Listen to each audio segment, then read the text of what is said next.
पवित्र शास्त्र वाचन बायबल कार्यक्रम प्रेषितांची कृत्ये अध्याय 10 मराठी। प्रेषितांची कृत्ये अध्याय 10। प्रेषितांची कृत्ये अध्याय 10। पेत्र व कर्नेल्य। पेत्र व कर्नेल्य। कैसरिया येथे कर्नेल्य नामे कोणी एक पुरुष इटलीक म्हटलेल्या पलटणीत जमादार होता। तो धार्मिक व आपल्या सर्व कुटुंबासह देवाचे भय बाळगणारा होता। लोकास फार दानधर्म करणारा व देवाची नित्य विनंती करणारा असा होता। त्याने दिवसाच्या सुमारे 3ऱ्या प्रहरी प्रत्यक्ष असा दृष्टांत पाहिला की आपणाकडे देवाचा दूत येत असून कर्नेल्या अशी हाक मारित आहे। तेव्हा तो त्याचकडे लक्ष लावून भयभीत होऊन म्हणाला, काय महाराज?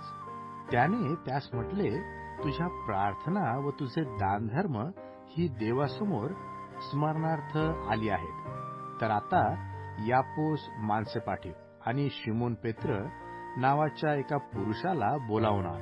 तो शिमोन नावाच्या कोणा एका चांभाराच्या येथे पाहुणा आहे। त्याचे घर समुद्राच्या काठी आहे। जो देवदूत त्याच्याबरोबर बोलत होता तो गेल्यावर त्याने आपल्या घरच्या 2 चाकरास व आपली एकनिष्ठेने सेवा करणाऱ्यातील एका धार्मिक शिपायास बोलाविले आणि त्यांच्याजवळ सर्व सविस्तर सांगून त्यास यापोस पाठविले। ते दुसऱ्या दिवशी वाटेवर असता गावाजवळ येत आहेत, तो 2 प्रहराच्या सुमारास पेत्र प्रार्थना करावयास धाब्यावर गेला। तेव्हा त्याला भूक लागून काही खावेसे वाटले आणि जेवणाची तयारी होत आहे इतक्यात त्याचे देहभान सुटले। तेव्हा आकाश उघडले व मोठ्या चादरीसारखे 4 कोपरे धरून सोडलेले एक पात्र पृथ्वीवर उतरत आहे असे त्याला दिसले। त्यात पृथ्वीवरील सर्व चतुष्पाद प्राणी, सरपटणारे जंतू व आकाशातील पाखरे होती। मग त्यास अशी वाणी ऐकू आली की पेत्रा, उठ, मारून खा। तेव्हा पेत्र म्हणाला, नको नको प्रभू, असे कसे होईल? कारण निषिद्ध आणि अशुद्ध असे मी कधी काही खाल्ले नाही। मग दुसऱ्यांदा त्याला ती वाणी ऐकू आली की देवाने जे शुद्ध केले ते तू निषिद्ध मानू नको। असे 3 वेळा झाले आणि लागलेच ते पात्र वर घेतले गेले। आपण पाहिलेला दृष्टांत काय असावा याविषयी पेत्र विचारात पडला असता पहा, कर्नेल्याने पाठवलेली माणसे शिमोनाचे घर शोधून दरवाजाजवळ येऊन उभी राहिली आणि त्यांनी हाक मारून विचारले, शिमोन पेत्र येथे पाहुणा आहे काय? पेत्र त्या दृष्टांताविषयी विचार करीत असता आत्मा त्याला म्हणाला, पहा, 3 माणसे तुझा शोध करीत आहेत, तर उठून खाली चल आणि काही शंका न धरता त्यांच्याबरोबर जा, कारण मी त्यास पाठविले आहे।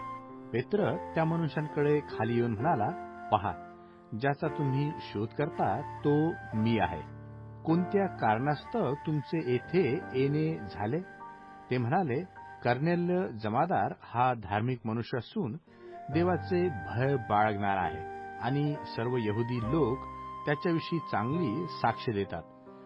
त्याला पवित्र देवदूताने कळविले आहे की आपणाला आपल्या घरी बोलावून आपणापासून 2 शब्द ऐकावे।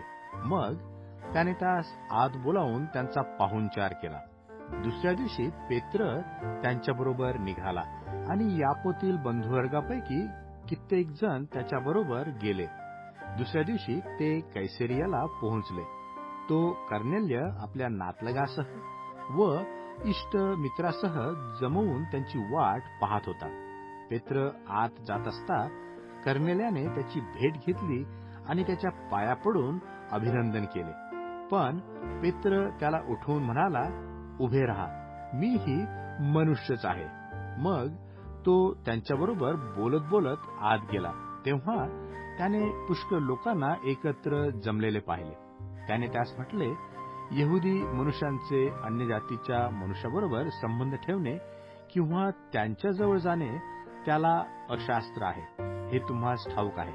तथापि कोणाही मनुष्याला निषिद्ध किंवा अशुद्ध म्हणू नये असे देवाने मला दाखविले आहे. यास्तव मला बोलावणे झाल्यामुळे मी काकू न करता आलो.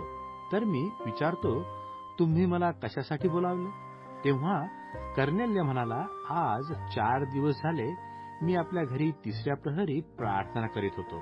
तेव्हा पहा, शुभ्र पोशाख घातलेला एक मनुष्य मजपुढे उभा राहिला आणि म्हणाला, कर्नेल्या, तुझी प्रार्थना ऐकण्यात आली आहे आणि तुझे दानधर्म देवासमोर स्मरण आले आहेत. यास्तव यापोस कोणाला पाठवून पेत्र म्हटलेला शिमोन याला बोलाव.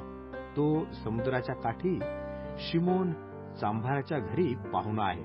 म्हणून मी आपणाकडे माणसांना तात्काळ पाठवले. आपण आला हे बरे झाले. तर आता प्रभूने जे काही आपल्याला आज्ञा दिली आहे ते ऐकावे म्हणून आम्ही सर्व येथे देवासमोर आहोत. पेत्राचे भाषण. तेव्हा पेत्राने बोलण्यास आरंभ केला आणि म्हटले, देव पक्षपाती नाही हे मला पक्के समजते. तर सर्व राष्ट्रापैकी जो त्याची भीती बाळगतो व ज्यांची कृत्ये धर्मशील आहेत तो त्याला मान्य आहे. येशू ख्रिस्त जो सर्वांचा प्रभू आहे, त्याच्याद्वारे देवाने शांतीची सुवार्ता गाजविताना आपले वचन इस्रायलाच्या संततीस पाठविले. योहानाने जो बाप्तिस्मा गाजविला त्यानंतर गालिलापासून प्रारंभ होऊन सर्व यहुदियामध्ये घडलेली गोष्ट तुम्हाला माहीत आहे. नासुरी येशूला देवाने पवित्र आत्म्याचा व सामर्थ्याचा अभिषेक केला. तो सत्कर्मे करीत व शैतानाच्या सत्तेखाली असलेल्या सर्वांस बरे करीत फिरत असे, कारण देव त्याच्याबरोबर होता. आणि त्याने यहुद्याच्या देशात व यरुशलेमात जे काही केले त्या सर्वांचे साक्षी आम्ही आहोत.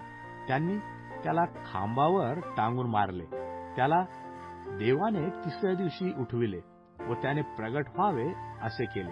तरी हे प्रगटीकरण सर्व लोकांस नव्हे, पण जे साक्षी देवाने पूर्वी निवडले त्या सर्वांस केले. त्या आम्ही तो मेलेल्यातून उठल्यानंतर त्याच्याबरोबर खाणेपिणे केले.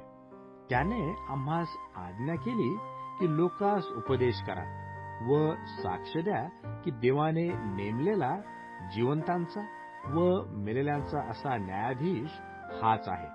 त्याचविषयी सर्व संदेश ते साक्ष देतात की त्याचवर विश्वास ठेवणाऱ्या प्रत्येकाला त्याच्या नावाने पापापासून क्षमा मिळेल.